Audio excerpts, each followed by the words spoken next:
CD Projekt Red, Jeff. I don't know if you know this, but they put out a pretty big video game not long ago. It's called Cyberpunk 2077. And unfortunately, that video game wasn't finished. And even if it was finished, it don't work. It don't work like it's supposed to for most people. It's been about a month and a couple of days since it's arrived, and it's been nothing but a firestorm for CD Projekt Red since it's come out. Sony took them off their fucking store. They're still not back on the Sony storefront. It's been weeks now, and they're still not on the storefront. So their sales are obviously not what they would have been otherwise to this point. We don't still know yet how many people refunded the game. So we don't even know how much of the initial sales were clawed back. Probably a lot. We watched as their stock price plummeted after the release. We know that there were multiple class action lawsuits in process in multiple countries. And just a bad time all around. Just a really terrible time. So, as you would expect, they moved really quickly, and it took them an entire month for their co-founder to come out and make a video, Jeff.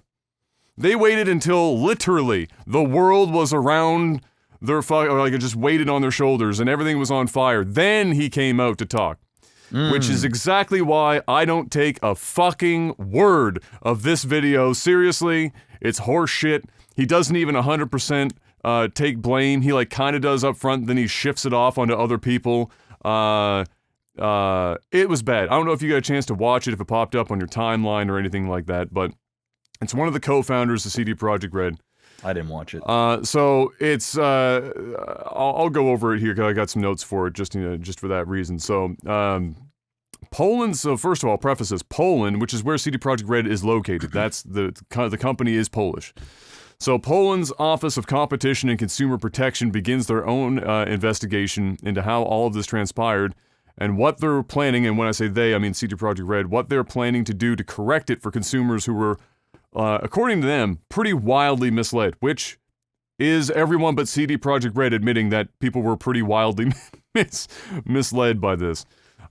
Just yesterday, this is the video I was talking about, CD Projekt Red co-founder Marcin Iwinski posted a video on social media apologizing for what has happened, tried to explain how it happened, and provided some information on the timeline, or on a timeline, for fixes and updates. And then I have ellipses, sort of, because there's several asterisks attached to those bullet points there.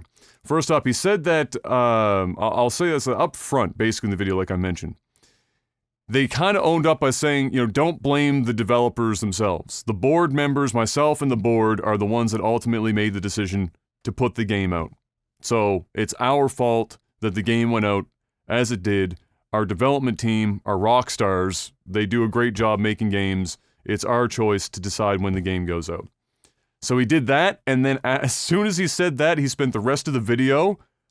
So he dug himself a nice little hole, like he's burying himself as he should, and then he spent the rest of the video building a ladder to climb back out of the fucking hole by throwing everyone else under the bus. Well, you don't want to end with him saying, you want the last thing to remember being somebody else's fault. Exactly. So he led with that shit. Yep. Fucking flipped it around. Hope that you forgot it. It was like playing League of Legends. Jan installed, and a year has gone by now, and he's just hoping you forgot what he just said at the beginning, and so that you just go and reinstall it. So he and I did forget to post export. I'll post it here after I'm done this segment here.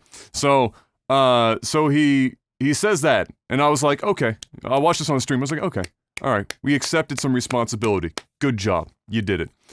But then he immediately goes on to say how the QA team, or their internal testing, did not catch most of the bugs and issues that the consumers are currently coming up against right now. Which is basically throwing their QA team under the bus immediately.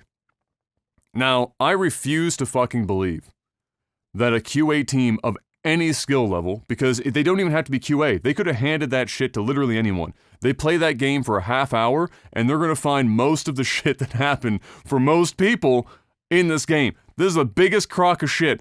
If you're going to tell me that your QA team or you or anyone else internally at CD Projekt Red that played this game didn't catch any of these bugs, that's actually, I feel like that's worse than just lying to me. Because now what it means is that you're so incompetent, you've managed to miss arguably the most myriad bug-laden game in the last 5-6 years coming out of a AAA company. That's even worse. So why you would even say that at all is fucking weird to me. But he said it. So he throws the QA team under the fucking bus, and then he goes on to say, but look, guys, the PC version we're still very proud of, and it's doing very well. It's not, but he said it. Then he goes on and says, hey, we have a lot of work to do, and originally we were going to release our free DLC in the not too distant future, but we're going to have to push that back to make this the game experience that you guys deserve. And so they throw up a roadmap. And I don't know if you clicked on that roadmap, Jeff, but it's the typical CD Projekt Red retina burning yellow background that they refuse to fucking walk away from. I hate yellow now. That yellow specifically, yeah, it's. I never want to see it again. Every time that yellow pops, I don't know why they do it. Nobody has a positive reaction to it because it's like PTSD now. Every time they put up like a fucking picture on social media with that yellow background and the black text, people are like, "Uh-oh, what happened?" They need to move the fuck away from that yellow background. But that fucking yellow comes out, and I got this timeline on it, and I want you to look at that timeline or that roadmap. Now, most roadmaps include two things, Jeff. And this is just my rudimentary understanding of roadmaps, and maybe I'm just ignorant, but they usually include things like milestones, and then the dates in which those milestones are supposed to be reached. All right, now I want you to squint as hard as you can, because I know it's already hard to look at this yellow. I pulled it up on a secondary monitor, it changed the white balance on my fucking camera. That is how yellow this fucking picture is. I want you to look at that picture and tell me, other than the years 2021 and 2022, if there is a single fucking date anywhere on that timeline. No, doesn't exist. If I had to wager a guess. Okay, all right. Based on the distance between where 2021 is and 2022, where is the first free DLC coming? Okay, so I think patch 1.1 looks to be coming in perhaps at the end of January. Okay. No. Okay, so yeah, end of this month, and then I think patch 1.2 will come mid-February. Okay. Late February. Then we've got March, April. DLC, first free DLC, I'm going to go with May. Okay. June, July, August, September. I'm thinking September or October, probably closer to October for free next-gen console update. Okay. That's and about... Then, and then whatever. You've got the gap there. The rest of the... Yeah, that's what I'm saying. So, like... and that works until you look at the time scale from release, which was in December 10th, and then you see how far between release and 2021. Yeah. Now you don't. So, that's kind of ambiguous, right? Now I don't know because there's no natural scaling there, right? There's like 5 months worth of fucking space between release and 2021, but that was only like 3 weeks. Yeah. Yeah, I don't know. Yeah, I can't tell you. So what we know now is sometime in 2021, some free DLC is going to happen. Sometime in 2021, patch 1.1 and 1.2 is going to happen. And at some point in 2021, you're going to get the free next-gen console update, as if they were going to make you pay for the console update anyway, but it's good to put free on there because we need all the fucking clout we can get. Holy shit. So there you go. And it says at the bottom, expect more information in the upcoming months. So, whatever that fucking means. So they put that bad boy up there. We have no idea what any of that fucking means. We just know that we already knew all of those things were happening, All they did was put the things that we already knew that were happening loosely on a fucking like line graph and called it a roadmap. So that's, you know who even does roadmaps better than that? Star Citizen. Even Star Citizen does roadmaps better than that, and they do roadmaps to the roadmaps. Should have been paying attention to the boys over at Star Citizen. So, other than that, he spent a good chunk of the video discussing how they overscoped on the game. The scope was too large. Yeah. And that was the video. It was basically an admission followed by walking that admission back over the course of the rest of the video, sprinkled in with, oops, we made the game bigger than we should have.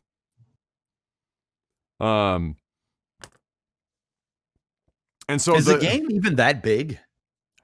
Okay, so when he says scope, we're not talking about the actual size of the game per se, because there are games that are bigger than Cyberpunk. Like GTA 5, which came out sometime before your child was born, and then add several years to that. Okay, so GTA 5 been out for a long time. Okay? And it's bigger than 2077. The problem that they ran into is that they tried to do no real loading zones, and they tried to stream everything through the engine. And that's the biggest problem on the old consoles, is that they're not fast enough to make that happen. That's the majority of the problem. Because if you look at, even on PC, even on my PC, so 32 gigs of RAM, DDR4 RAM, 32 gigs of RAM, 2080 Ti, overclocked, 12-thread processor. It still runs barely serviceable. And to make that worse, the amount of people that are like the NPCs that walk around are not that many.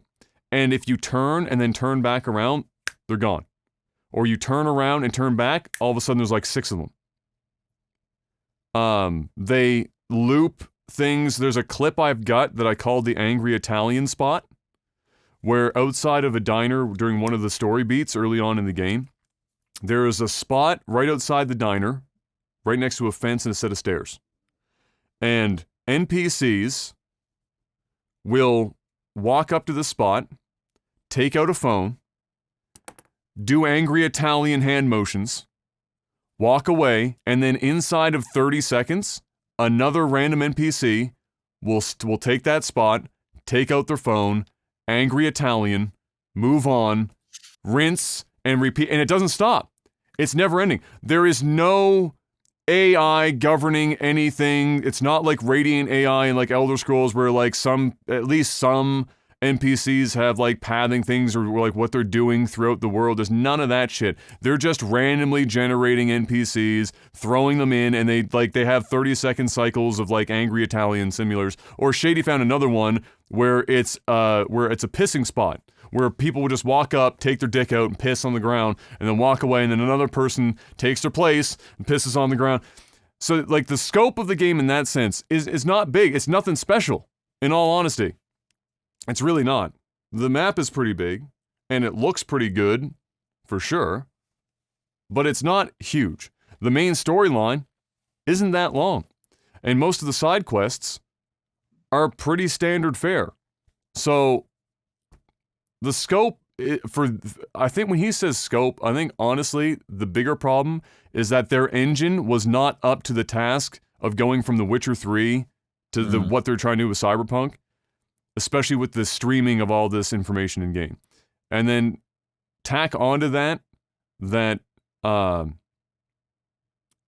they tried to also switch an entire genre and input all of these crazy new combat mechanics. Like, going from The Witcher to a first-person shooter is, like, fucking wild, which explains why the first-person shooting in that game is ass. And most of the combat is ass and overly complex for, like, upgrade paths and shit. and you get like item hoarding where the items basically are useless and they do absolutely nothing, but yet they all have individual like stats and shit. And it's messy. It's very messy. So I think when he's saying scope, what's better in the terms of scope, it's more of they just try to do too much that's too different from what they're used to and cram it into an engine that was not made for doing what Cyberpunk tried to accomplish. Because if you handed the idea, let's say, to Rockstar and said, I want to make Cyberpunk 2077 and you can use your engine, and they went and made it, it would literally take wild, manic, fucking ferocious shits all over this steaming, heaping pile of fuckery that is the supposed quadruple A CD Projekt Red version of Cyberpunk 2077. The characters would be written just as well. The voice acting would be just as good or better on average in a Rockstar game production. The world would be bigger. The stories would be better. The side quests would likely actually have meaningful fucking implications and character building, where this game is just whatever. It would dump all over it. So this is a story of a developer that had a pocket with The Witcher, tried to go too far out of that pocket. Bit off more than he could chew, man. Bit off more than he could chew. Now That's he's come. Now he's come out, and now he's doing his thing. He admitted, and then he said, "Fuck the QA team." So we'll wait and see. There's a lot going on here with how they're getting on with like the class actions and now this Polish office competition, etc. So we'll wait and see what comes out of that. But all the same, yikes.